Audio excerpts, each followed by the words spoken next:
Hello guys, top 10 Devil Fruit series part 1 and 2 നമ്മൾ already ചെയ്തു കഴിഞ്ഞാൽ അതിന്റെ ഫുൾ വീഡിയോ നമ്മുടെ ചാനലിൽ അവൈലബിൾ ആണ്. നമ്മൾ ഇന്ന് ചെയ്യാൻ പോകുന്ന ടോപ്പ് 10 Devil Fruit സീരീസിന്റെ പാർട്ട് 3 ആണ്. 10th പൊസിഷനിൽ വരുന്ന സൊറോസൊറോണോമി എന്ന് പറയുന്ന പാരമീറ്റർ ടൈപ്പ് ഡെവൽ ഫ്രൂട്ട് ആണ്. ഇത് കറന്റ് യൂസ് ചെയ്യുന്നത് ബിഗ് മം ആണ്. ഇത് മുന്നേ യൂസ് ചെയ്തിരുന്നത് ബിഗ് മമ്മിന്റെ മമ്മയായിട്ട് പറയുന്ന കാർമൽ ആണ്. ഈ ഡെവൽ ഫ്രൂട്ടിന്റെ മെയിൻ പവർ എന്ന് പറയുന്നത് മൂന്ന് പവറാണ് ഇതിന് മെയിൻ ആയിട്ടുള്ളത്. ഒന്നെന്ന് പറയുന്നത് ഹ്യൂമൻ സോളിനെ സ്റ്റീൽ ചെയ്യുക, അതായത് ഹ്യൂമൻ സോളിനെ അവരിൽ നിന്നും പിടിച്ചെടുക്കുക. അതാണൊക്കെ പേടിയില്ല എന്നുണ്ടെങ്കിൽ ഈ ഡെവൽ ഫ്രൂട്ട് ഒപ്പോണിനെതിരെ യൂസ്ലെസ് ആണ്. ഫോർ എക്സാമ്പിൾ, നമ്മൾ ആ കേക്കാലിന്റെ അവസാനം ജീംബേക്ക് ജീംബേന്റെ സോൾ എന്തുകൊണ്ട് ബിഗ് മമ്മിനെ പിടിച്ചെടുക്കാൻ പറ്റുന്നതെന്ന് ചോദിച്ചു കഴിഞ്ഞാൽ ജീംബേക്ക് ബിഗ് മമ്മിനെ ഒരു വിധത്തിലും പേടിയില്ലായിരുന്നു. അതുകൊണ്ടാണ് ആ ഒരു കേക്കാലിൽ വെച്ച് ജീംബയുടെ സോളിന് ബിഗ് മമ്മിനെ പിടിച്ചെടുക്കാൻ പറ്റാത്തത്.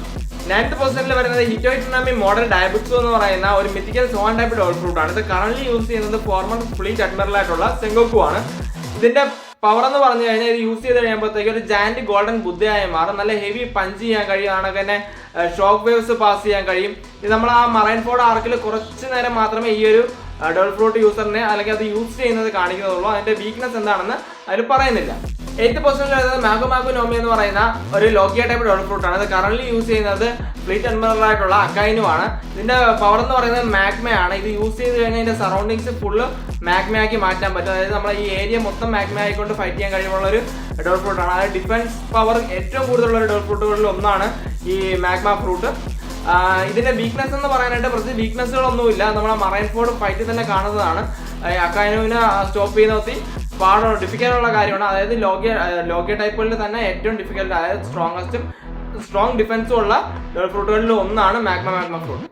7th പൊസിഷനിൽ വരുന്നത് ഉവോനോമി മോഡൽ സേറിയോ എന്ന് പറയുന്ന ഒരു മിത്തിക്കൽ സോവൻ ഡെവൽ ഫ്രൂട്ട് ആണ്. ഇത് യൂസ് ചെയ്തുകൊണ്ടിരുന്നത് നമ്മുടെ ഫോർമർ എംബറർ ആയിട്ടുള്ള കൈഡോ ആണ്. ഇത് യൂസ് ചെയ്ത് കഴിയുമ്പോഴത്തേക്ക് അസുർ ഡ്രാഗൺ ആയിട്ട് ട്രാൻസ്ഫോം ചെയ്യാൻ പറ്റും. അതുകൊണ്ട് തന്നെ ഒരു ഹ്യൂമൻ ഡ്രാഗൺ ഫോമിൽ ട്രാൻസ്ഫോം ചെയ്ത് ക്ലോസ് കോമ്പാറ്റിന് ഫൈറ്റ് ചെയ്യാനും ഈ ഒരു ഡെവൽ ഫ്രൂട്ടിന് കഴിയുന്നതാണ്. അതുപോലെ ഇതിന്റെ പ്രത്യേകം പറയുമ്പോൾ എലമെന്റൽ കൺട്രോൾ, അതായത് കാറ്റ്, മിന്നല്, ഫയർ, ഇതുപോലുള്ള ഒരുപാട് എലമെന്റൽ കൺട്രോൾ ചെയ്യാനായിട്ട് കഴിവുള്ള ഒരു പവർഫുൾ ആയിട്ടുള്ള ഒരു മിത്തിക്കൽ സോൺ ഡെവൽ ഫ്രൂട്ടാണ് ഇത്. അതുകൊണ്ട് തന്നെ മെയിൻ വീക്ക്നെസ് ആയിട്ടൊന്നും പറയാനായിട്ടൊന്നുമില്ല. എന്നാൽ പോലും ഇതിന്റെ ഒരു ചെറിയൊരു ഡ്രോബാക്ക് എന്ന് പറയാനായിട്ട് ഒരു ക്ലോസ്ഡ് സ്പേസ് അല്ലെങ്കിൽ ഒരു സ്പേസ് കുറഞ്ഞ ഏരിയയിൽ കംപ്ലീറ്റ് ട്രാൻസ്ഫോർമേഷൻ പറ്റത്തില്ല. അതായത് ഒരു അസുർ ഡ്രാഗനായിട്ട് കംപ്ലീറ്റ് ആയിട്ട് ട്രാൻസ്ഫോം ചെയ്യാൻ പറ്റത്തില്ല. 6th പൊസിഷനിൽ വരുന്നത് ഗുറുനോമി എന്ന് പറയുന്ന ഒരു പാരമീഷ്യൻ ടൈപ്പ് ഡെവൽ ഫ്രൂട്ട് ആണ്. ഇതൊരു one of the strongest paramecian type devil fruit എന്നാണ് പറയപ്പെടുന്നത്. ഇതിന്റെ പ്രത്യേകത എന്ന് പറയുമ്പോഴത്തേക്ക് ഇത് യൂസ് ചെയ്ത് വൈബ്രേഷൻസ്, എർത്ത് ക്വാക്സ്, സുനാമീസ് ഒക്കെ ക്രിയേറ്റ് ചെയ്യാനായിട്ട് പറ്റും. ഈ ഒരു പാരമീഷ്യൻ ടൈപ്പ് യൂസ് ചെയ്ത് വേൾഡ് തന്നെ ഡിസ്ട്രോയ് ചെയ്യാൻ പറ്റുമെന്നാണ് നമ്മുടെ നേവിയിലുള്ള ചിലർ പറഞ്ഞിട്ടുള്ളത്. അതുകൊണ്ട് തന്നെ one of the strongest devil fruit ആണ്. ഇത് നേരത്തെ യൂസ് ചെയ്യേണ്ടിരുന്ന നമ്മളുടെ വൈറ്റ് ബിയർഡ് ആണ്. എന്നാൽ നമ്മളെ മറൈൻ ഫോർഡ് വാർ ടൈമിൽ വൈറ്റ് ബിയർഡ് മരിക്കുന്ന സമയത്ത് വൈറ്റ് ബിയർഡിന്റെ ഡീറ്റീസ്, അതായത് ഇപ്പോൾ കറണ്ട് എംബറർ ആയിട്ടുള്ള ബ്ലാക്ക് ബിയർഡ് അത് വൈറ്റ് ബിയർഡിന്റെ സ്റ്റീൽ ചെയ്യുന്നുണ്ട്.